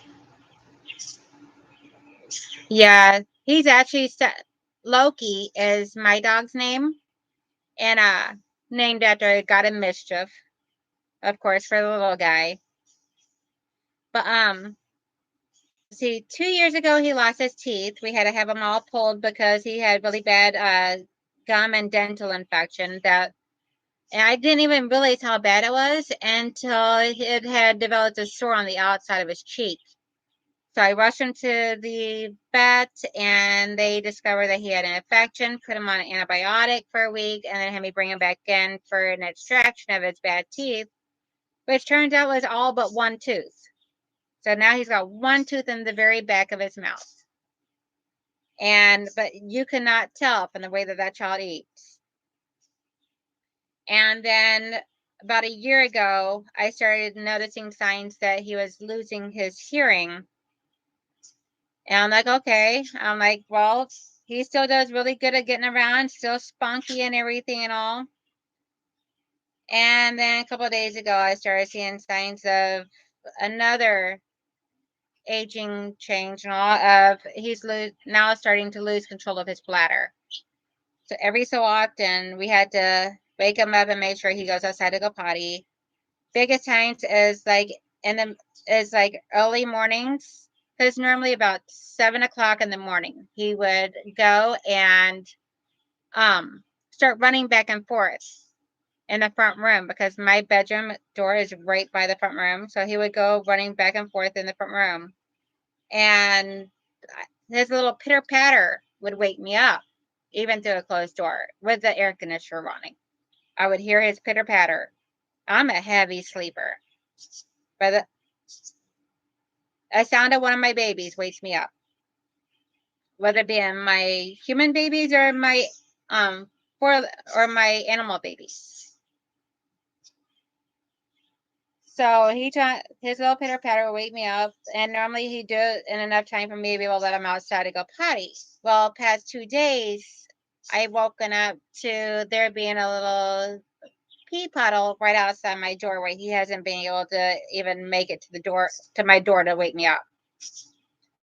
So now I got to look at getting diapers for him. Plus, I'm going to start trying getting up earlier. I'm going to get up about an hour earlier, so I'll be getting up at like 6 in the morning instead of my normal 7, what I've been doing, which is rough, and never, even on the weekends, you got to get up early. It's like not so bad during the week because I work a normal 8:30 to 5 job, and half the time I go in an hour early, and I work from home. So it's just now I got to do it even on the weekends, where I used to like to be able to sleep till like 8:30, but it's part of being a mommy. Okay, so we got to the end. Yeah, I live in the middle of like 2 miles north of Detroit on the east side, so I would be nervous having a doggy door, scared someone would run off of my baby, or a stray would come in through the doggy door, because we got a lot of stray cats around here. And the other night we actually had a skunk that let out a horrible smell. Ugh. You could smell it through the air conditioner that was blowing in that we had on the fan setting. It was horrible. Okay, so I remember this time. So once I got all the way around, I pull the string and it closes it up. So before I get it too tight, I just tuck all the raw edges on the inside.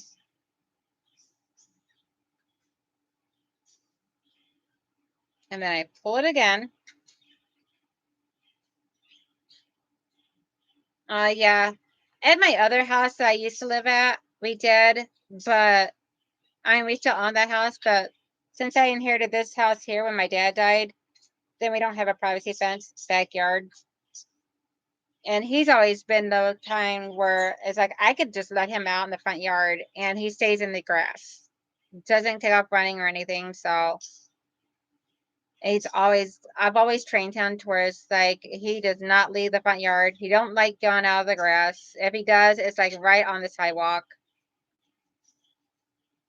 He's always been such a good little boy. He's got me spoiled, so, because I've never seen that dog behave so well.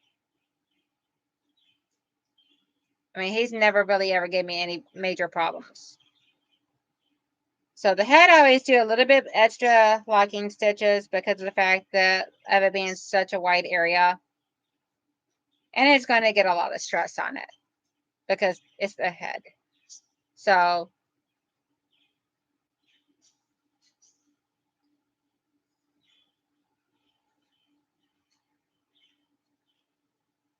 okay, and before I cut, so here's our little head here. Isn't it super cute? I love this color. This like teal color. Oh, I am covered in threads. So what I do now is before I even cut the thread loose, what I like to do is take my needle with the thread still connected from the locking stitches of the bottom, is take it up through the bottom and I push it until I'm like up around like about where I would want one of the eyes to be. Because we're going to make the indentations now. So I don't know if there's, now you can see it. Thanks to the window. Yeah, I love teal.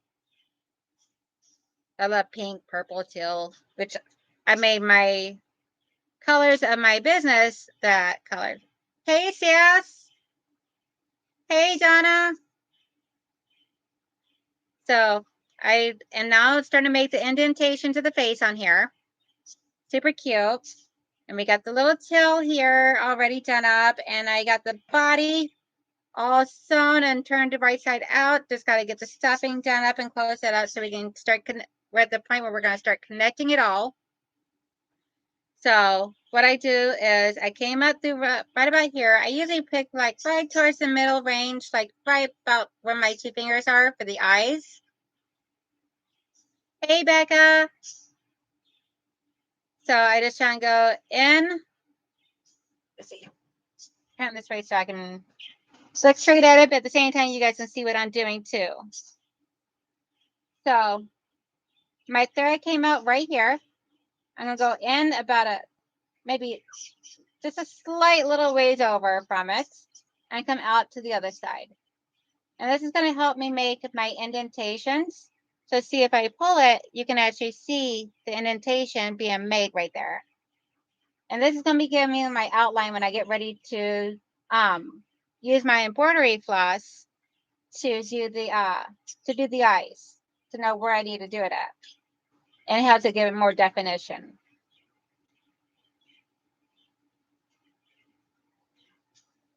So I just do this a couple times. And then I also like to go in through the eye area and up. I'll bring my needle out. That glare, that light is horrible today, I swear. I'll bring my needle out, like right about here at the ear where the bottom of my finger is, and then go back down to where the eye is. And so that way there, it allows me to be able to give a little bit more of a definition for the ear, for like the opening of the ear.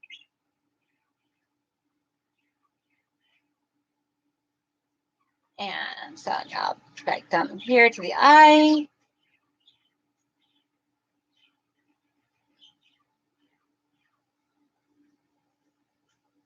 See, whenever I pull on it, you get that little bit of the definition of the opening of the eye or the ear up here. You get the definition of the ears and the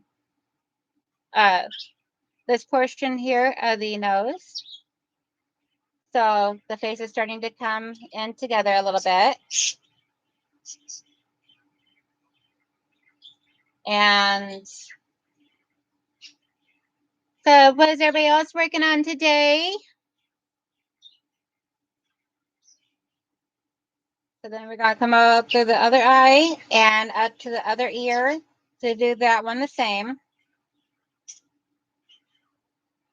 And then back down to the eye.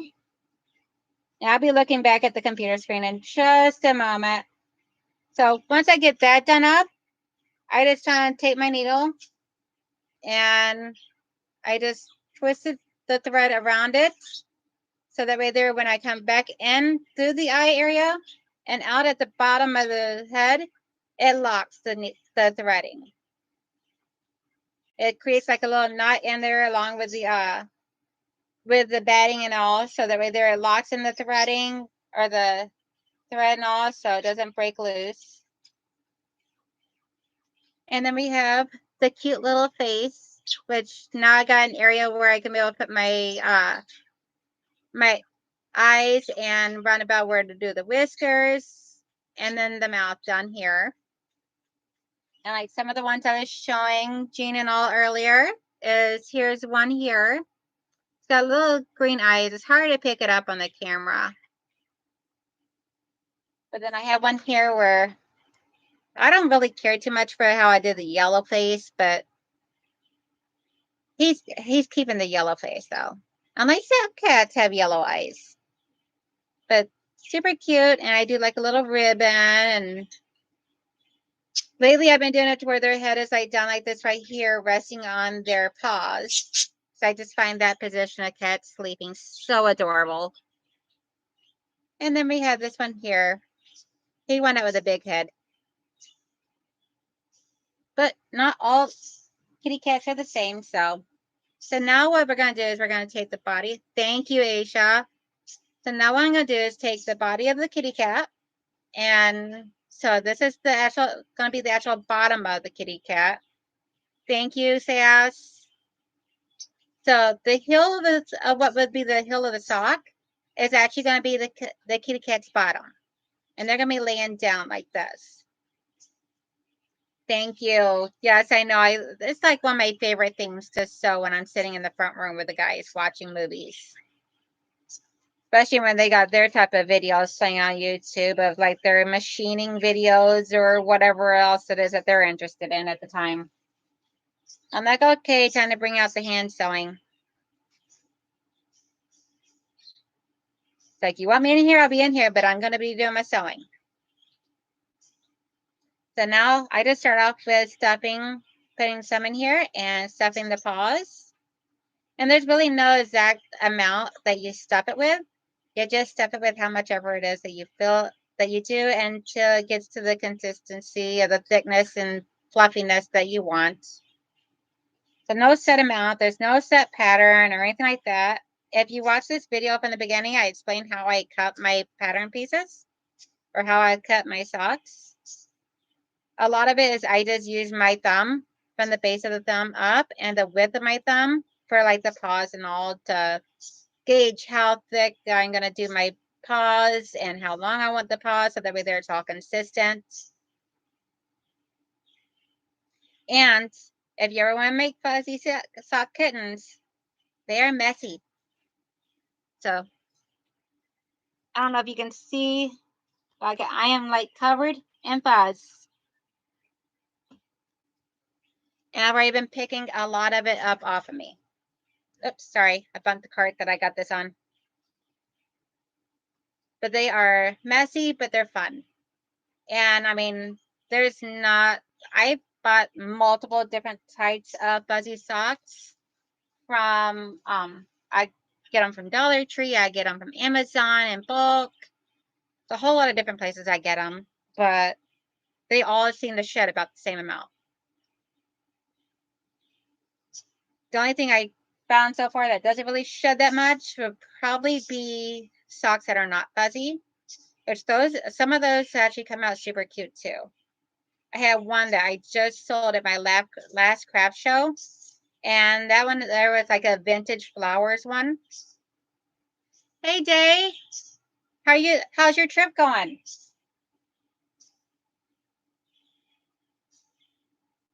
I am busy stuffing a kitty cat body.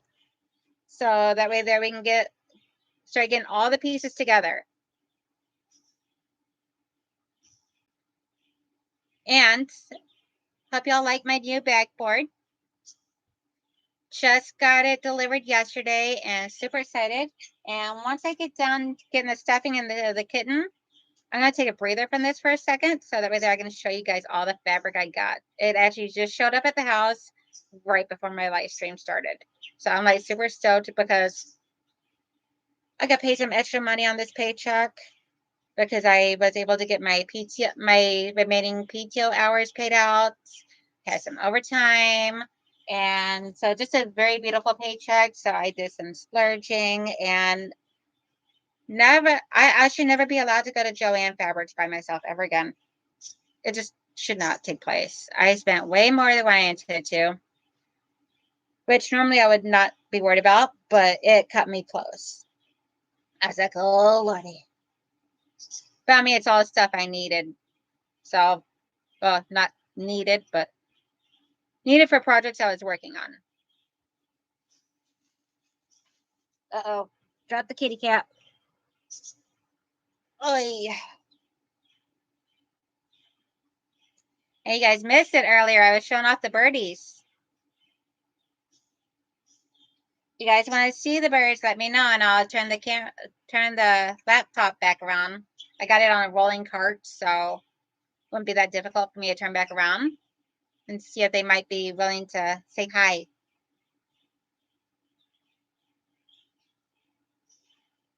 They're actually all being pretty nice and quiet right now during the live stream so far, which is surprising because they're usually not that quiet in here. So we almost got it all stuffed. Just a little bit more right here in the center. Give them a little bit more extra fluff around the tummy. Nobody likes an anorexic kitty cat.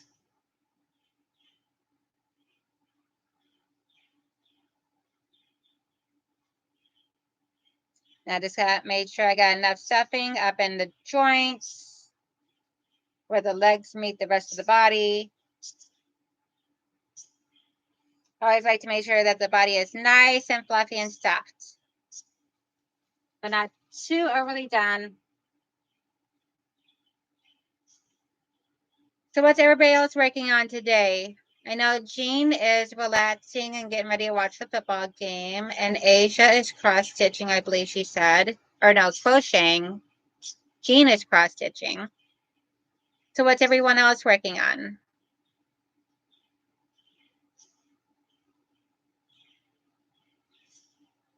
So to fluff up the back end, what I do is I just take my hand like a claw area right above the heel of the sock, and I just scrunch it up. So that way it makes it a little bit booty, trying a little bit more fluffy. And so now what I'm going to do is I'm going to thread me a new needle. And so that way there I can get the opening for the body closed up.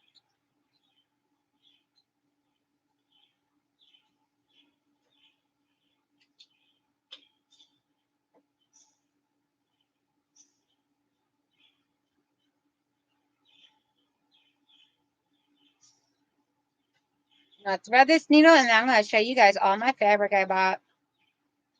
Bought some from Etsy. Actually, I think most of the fabric I have right here that came today came from my Etsy haul.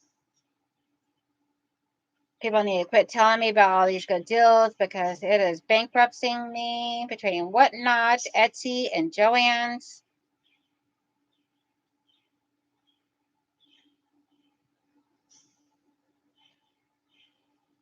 Alrighty, so the first piece I got, because this here I got for doing some Christmas.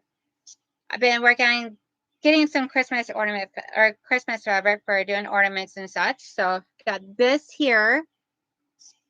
And I thought it's so cute because it reminded me of Rudolph and the old-fashioned Santas. But there you go. And I actually got this from Etsy. From the store is called Trey Jolie Fabrics. Trey is spelled like Tres, and Jolie, Jolie. I know it's French. I just don't know the exact pronunciation. And then I got, of course, had to go to the Fabric Addiction store on Etsy. And I got a bunch of fabrics. So I have a whole collection here of 10-inch squares of Christmas fabrics that I thought were just darling. So I'll go ahead and open this up so that way I can show you guys. I haven't even looked. All I did is open the box today. I didn't even do anything.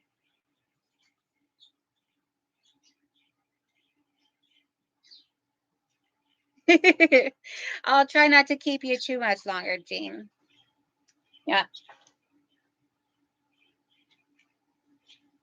I know you're probably getting ready for your game.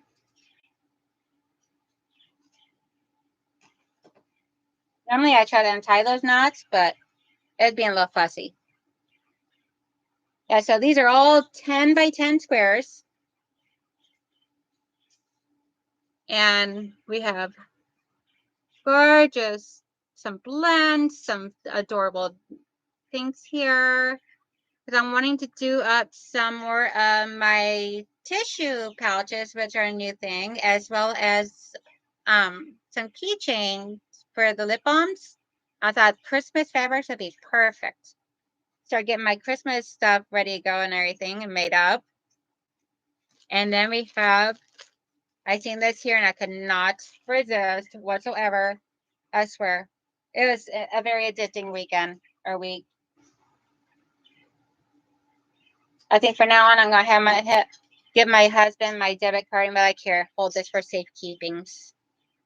So we have various different shades here, also 10 by 10 of all these different shades. They're all the same design on the fabric, but all different shades. So it's like a whole cluster of rainbow colors and shades. We got some blacks and grays. We got some browns and cream, some purple, some blue. I fell in love with the design of it. So there's the design again. To me, it's like it looked a lot like it could be almost read like a solid if it's mixed with like a very busy fabric. And then I got 2 packs of this, also from the Fabric Addiction on Etsy.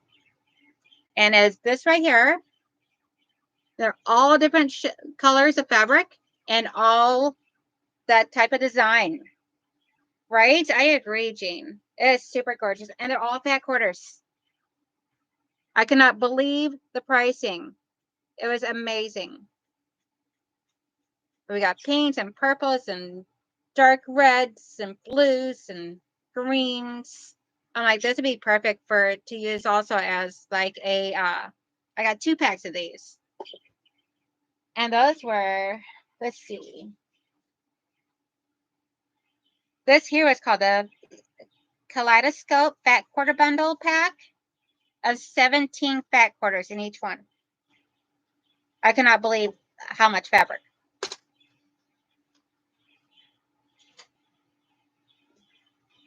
Thank you, Jane. Thank you, Aisha. See. Becca saying, hey, Day, not paying attention to the cat much, working on some pandas.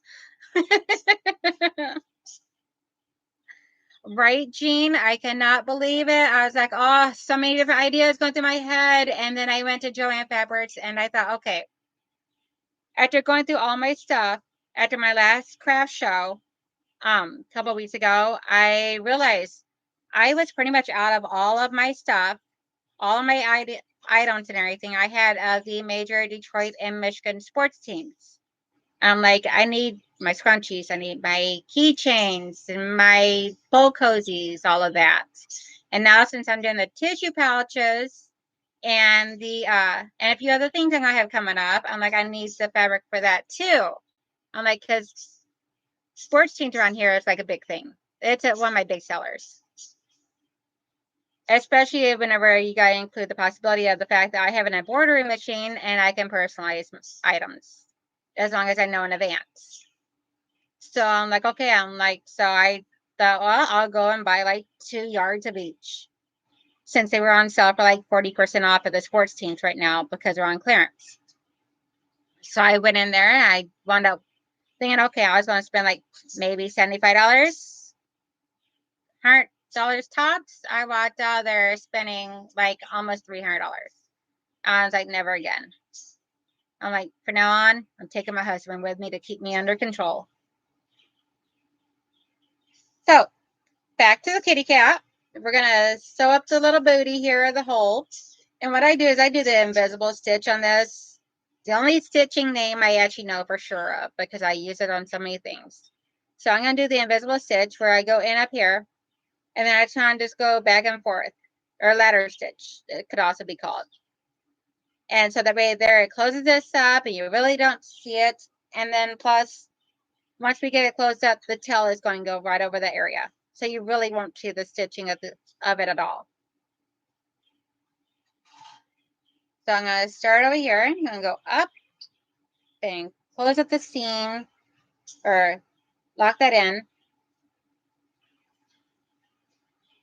So now I have it upside down where the back paws are up in the air, because it's the easiest for me while doing this on the screen.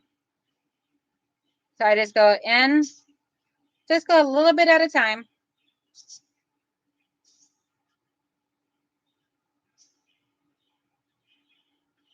Hey, Beck, are you still working on those pandas, or did you move on to something else for today, for the rest of today?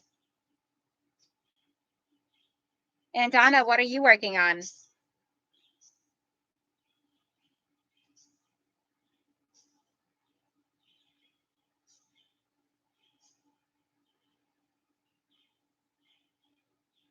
I'm just going back and forth just to close it up.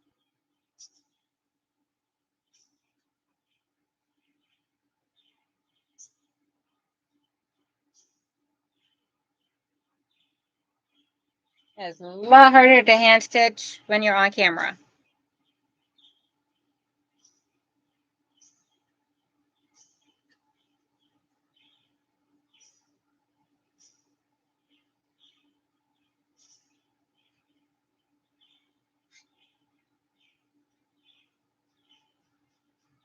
Okay, we're pretty much up here at the top, so now I'll just do one more little stitch. And then I'm going to do a locking stitch to help get that all locked in once I pull my string to make sure everything's nice and tight. If we don't want any of the white threading showing through.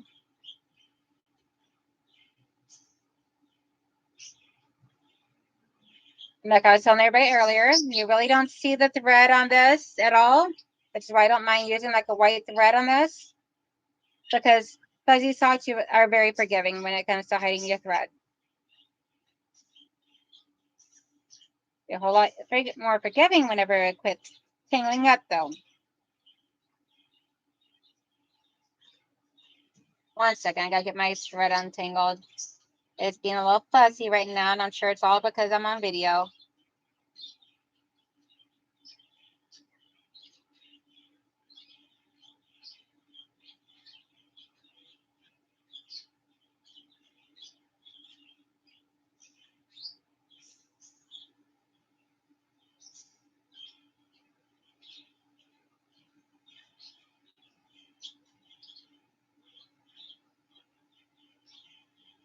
Okay, so I'm just gonna cut this because it knotted up, but right there after I got the seam all closed up anyway, so not a big deal. And the tail will be hiding it, so I'm not gonna stress over it.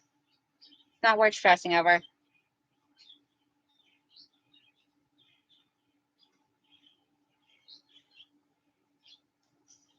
Unfortunately, it's part of working with it. So to fluff up the bottom, I just try and take my hand to like a claw and like massage the lower back of the kitten to get a lot of the batting down here. So that way there, you get a nice little plump bottom for the kitty. And now we're going to take the tail and we're going to stitch up towards like right there. And then what I'd like to do is once I get it stitched on here, I bring it around some to the side and stitch it towards like this. So that way there stays out of the way. And so it's like to get yanked off that way. Because we all already know. Kids like to yank on the cat's tails. So I'll make a little knot in my thread. And I started off in the tail. I usually go like right here in the center, so that way there my knot is hidden nicely.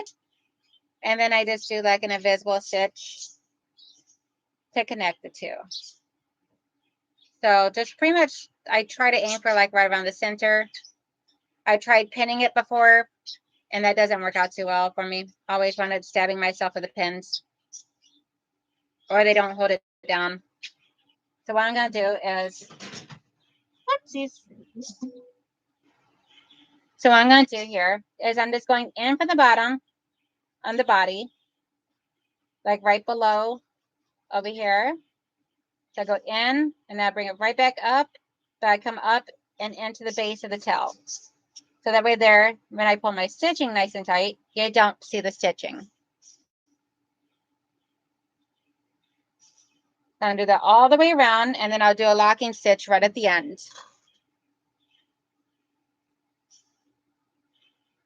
And Becca, if you want, we could always schedule something where I could be able to teach this on the VIP class too of everybody, for if anyone ever wants to learn it. So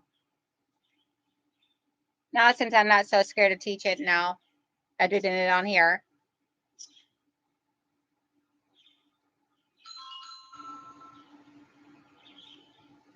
But essentially, you just go all the way around the tail. And then once I get that done up, then I'll show you the next part of how I get the tail to go from that position to this. And my nose is a little itchy today. All this fuzz in here from the pillow stuffing has got my nose itchy.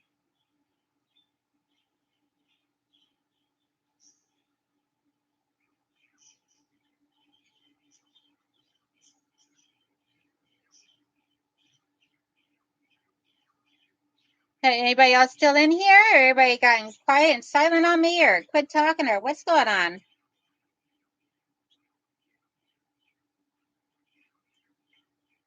Did my computer freeze up, or what?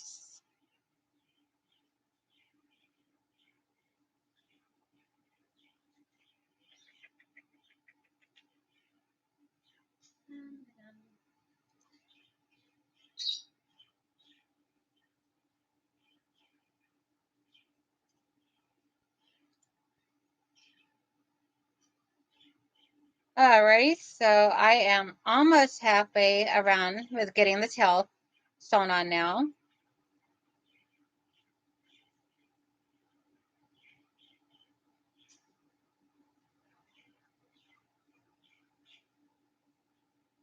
I don't know how long we're allowed to do live streams for, if there's a set time limit for YouTube or not. So I'm pretty much just doing this until I get done with the kitty cat. And then I'll be logging off.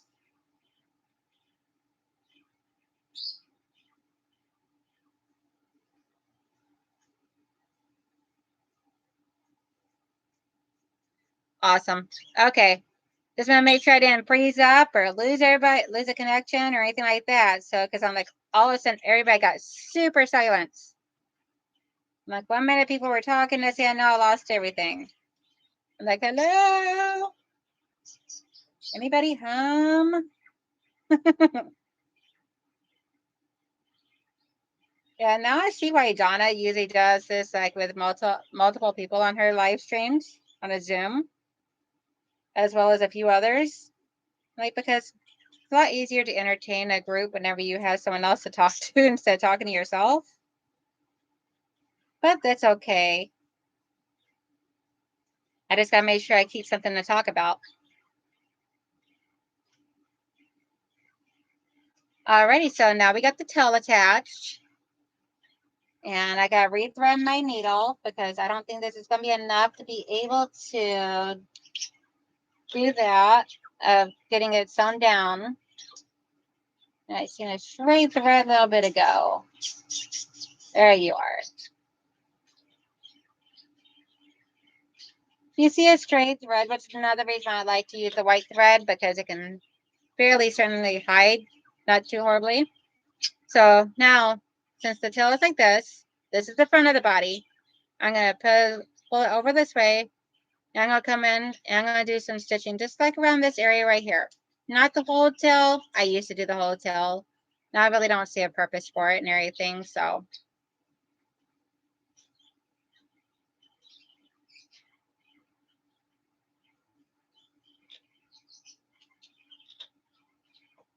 Drinking my coffee because my throat's getting dry.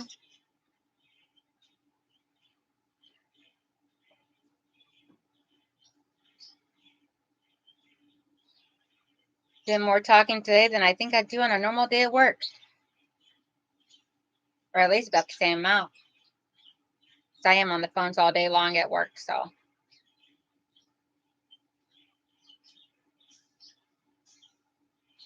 And I always like to lick my threads at the end and everything just to make sure, to make it easier to get the needle threaded. So what I do is, really don't have a definite side or anything. I usually just pick a side.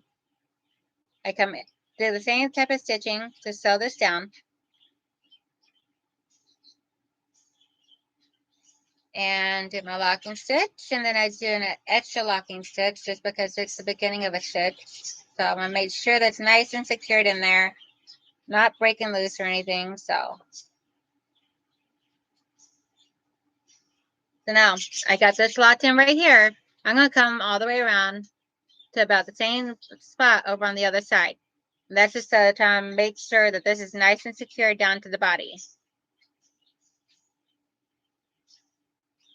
Thanks, Sass. Have a good evening. And if you have a live later, I'll catch you on that.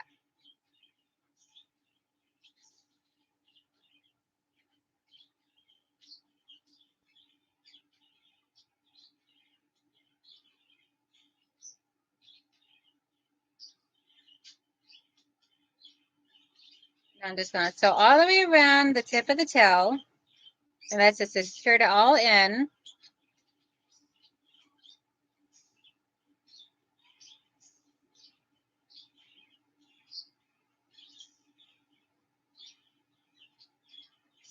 Being careful not to tangle up the thread because it's very easy to do in this stage of putting everything together.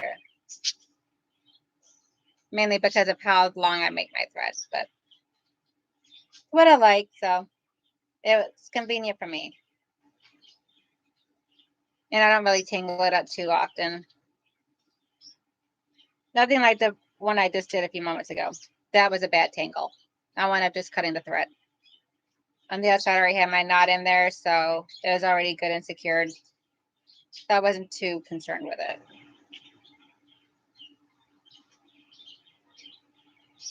Okay, now I'm going to do my locking stitch.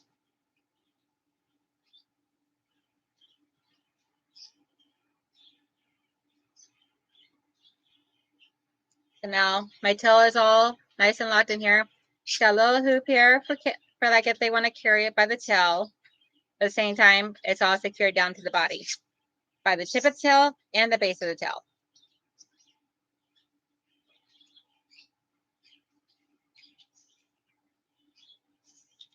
Now we can have the fun of sewing on the head.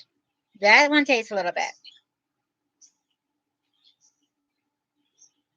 You gotta go all the way around the base of the head, and then if you're like me and you want like it where the kitty cat is like laying down with his paws down his head down to the side and all, then you gotta get it all fixed up like that.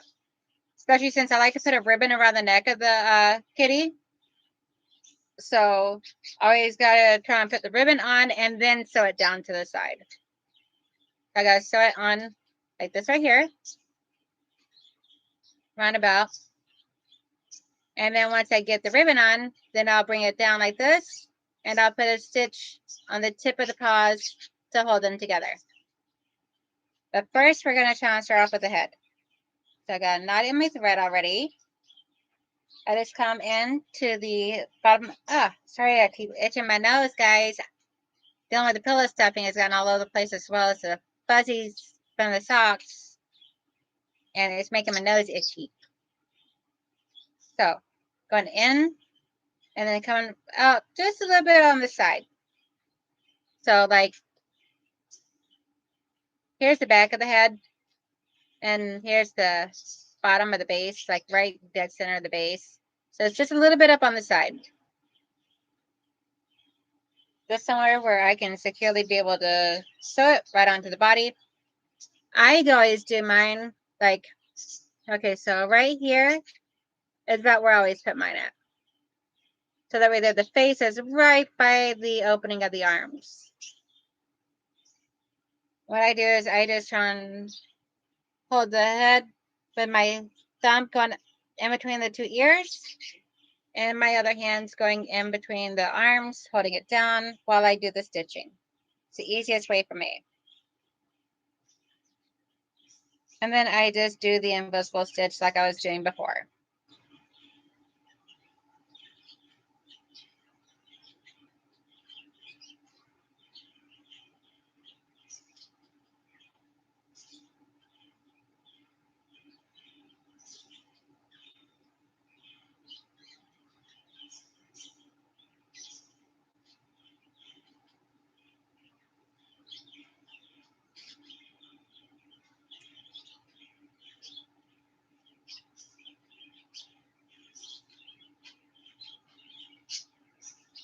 I don't know if you guys can hear or not, but my little parakeet is over here singing up a storm for everybody.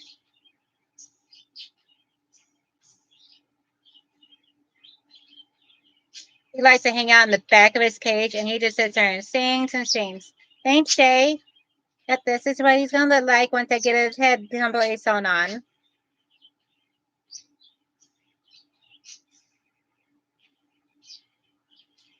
So where are you guys located at now, Day? Have you made it to your weekend KOA yet?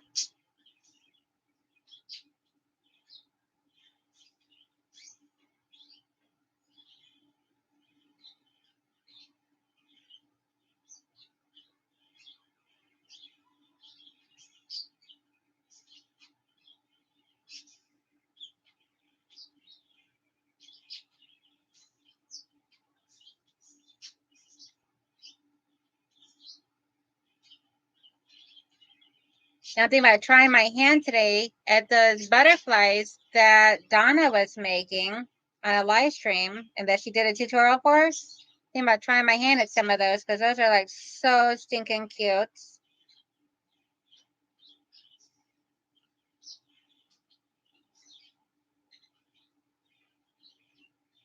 I've been wanting to do them, but I haven't gotten the opportunity to do them yet.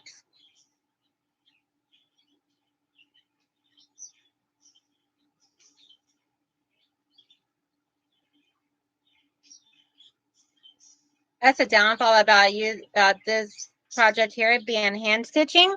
It takes forever. And right now I'm working on like 2 hours. So I was never intending on doing 2 hours.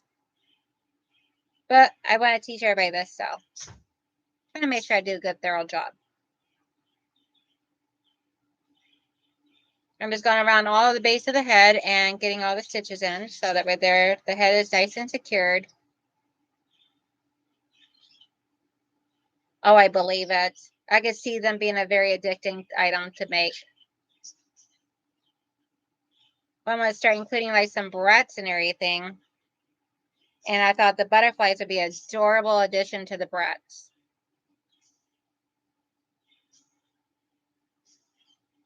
Or maybe like on like some bags or something, who knows.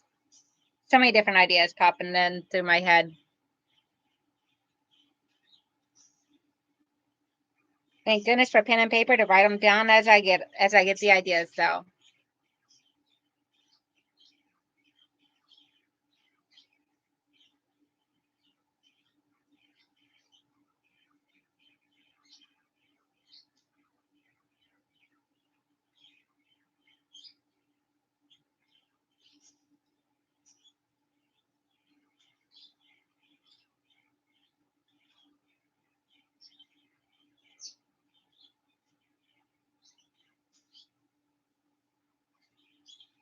Almost done with the head. We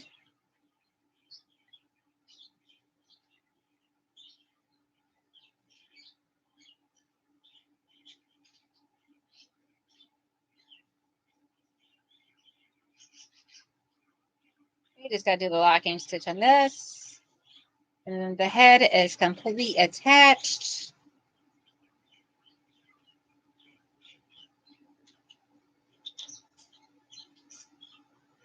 And we got a little kitty cat. Minus the face right now, but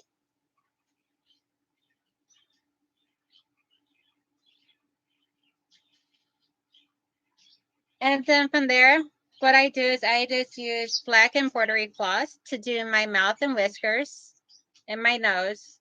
And then, because I just hand stitch it on. And then I usually use like one of these two colors, depending upon the color of the sock. So obviously this one's probably going to be the darker blue for the eyes. I like either blue or the green eyes for kitty cats. And I mean, that's about it. Anybody have any questions or want me to show them anything else about the kittens or any other questions or anything?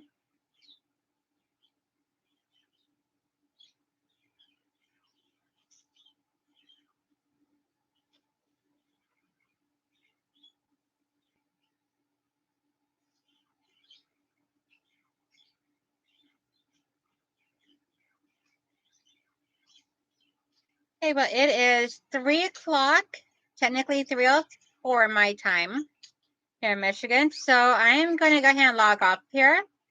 I hope everybody has a wonderful day. And if you have any questions or if you got any suggestions or anything else you would like to see or anything like that, feel free to email me. My email is listed on my channel. So talk to you later. Bye.